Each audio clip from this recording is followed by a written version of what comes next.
Okay, so picture this. Absolute chaos. And right in the middle of it all, there's this one person.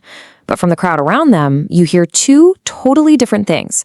On one side, it's pure worship. On the other, just utter disgust. So what on earth could make people react so differently to the same person? Let's dive in and figure it out. First up, listen to the believers. I mean, you can just hear the devotion in their voices, right? They're chanting for a king they're absolutely convinced has finally come. But then, boom, cutting right through all that praise, you get this voice just filled with contempt. And this isn't just someone having doubts, you know? This is total 100% rejection. For these skeptics, this person isn't a king. Nope, he's trash. So that's the big question here, isn't it? How can one person be seen as a savior by some and a complete fraud by others at the very same time? It's a real puzzle, so let's start putting the pieces together. Yeah, this isn't just some simple argument. We're talking about a kingdom that's been torn right down the middle. Two completely different realities are clashing, and it's all because of one guy. So you've got one man, but two completely different stories unfolding about him simultaneously. It's wild. To really get a grip on this conflict, we've got to look at both sides of the coin.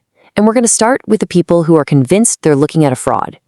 All right, let's put ourselves in the skeptic's shoes for a minute. For them, this isn't just their opinion. Oh no, they believe they're building a solid case, laying out the evidence for a massive deception.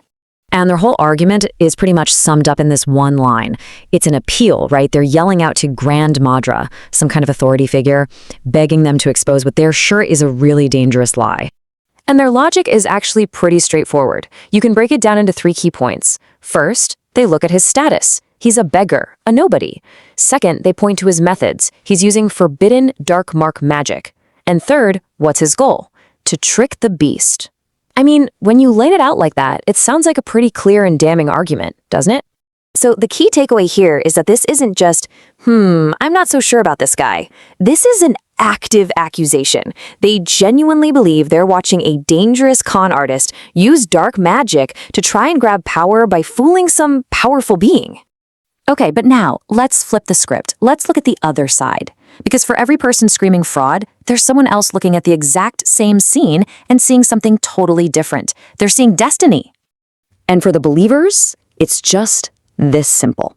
There's no 3-step argument here, no complex case to be made. It's just a statement of pure, absolute certainty. To them, this isn't some random thing happening. It's the fulfillment of a prophecy. And just look at the titles they're using. These aren't just nicknames, you know? These are titles packed with history and power. They're calling him King, My Lord, Dragon Master, and the big one, Ash King. This is literally the language of worship. So think about it. The skeptics see a beggar. The believers see a living legend, a figure straight out of myth, walking right in front of them. And that brings us to that most important title, the one that really seems to be at the heart of all this emotion. Everything seems to hinge on this one title, the Ash King. The source material even calls it the legend. So this isn't just some random name. It's a story that apparently everyone in this world grew up with. So what exactly is an Ash King? Well, according to the legend, it's a legendary conqueror of the abyss and a master of dragons. I mean, just let that sink in. We're talking about a mythological hero, a figure of incredible power and cosmic importance. And just like that, the whole scene clicks into place. It all makes sense now, right? If you truly believe this man is the legendary Ash King come back to life, of course you'd be chanting his name.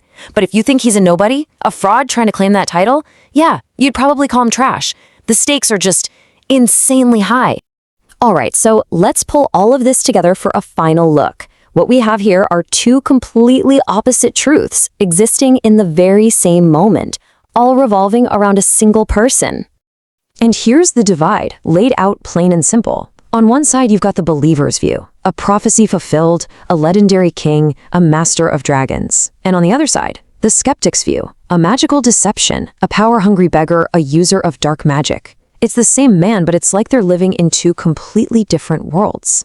You know, What's so interesting about this whole thing is that the story doesn't actually tell us who's right. It doesn't prove one side or the other.